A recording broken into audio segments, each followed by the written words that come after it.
For over a century, the Neanderthal has been a blank screen onto which we've projected our own fears and assumptions about what it means to be primitive.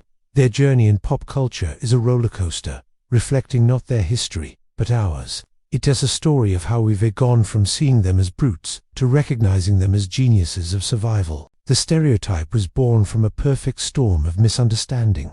The first nearly complete skeleton discovered in 1908 was of an old man crippled by arthritis. Scientists mistakenly reconstructed him with a stooped posture and a dim-witted scowl. This image, combined with the prevailing social Darwinist ideas of the time, cemented the Neanderthal as a failed ancestor, a symbol of ignorance and brutality.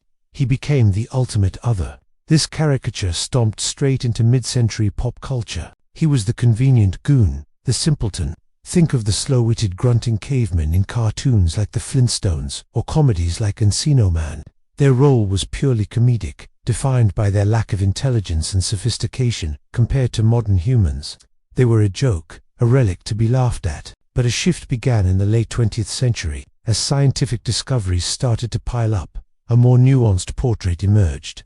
Jean M. Auel's massively popular novel, The Clan of the Cave Bear, published in 1980, was a watershed moment. For the first time for millions of readers, Neanderthals were portrayed as a complex people with their own culture, language, and deep emotions, even if they were still depicted as cognitively different from the more advanced sapiens protagonist. Today, the pendulum has swung dramatically in the other direction. Driven by a genomic revolution and stunning archaeological finds, we now know we interbred with them. We carry their DNA. This intimate connection has forced a reckoning. The modern portrayal is often a complete inversion of the old myth.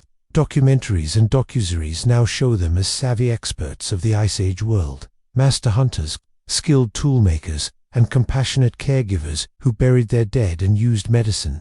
They are the empathetic natives, in tune with their environment. While Homo sapiens are sometimes framed as the aggressive newcomers, this new noble genius trope, while far more accurate and respectful, is still a trope. It can sometimes risk romanticizing them, creating an idealized portrait that is just as much a reflection of our modern values, our concern for the environment, our appreciation of diversity. The evolution of the Neanderthal in our stories is a mirror. We are finally beginning to see them not as a caricature, but as a reflection of ourselves, capable of both brutality and compassion, of simple tool use and profound cultural expression.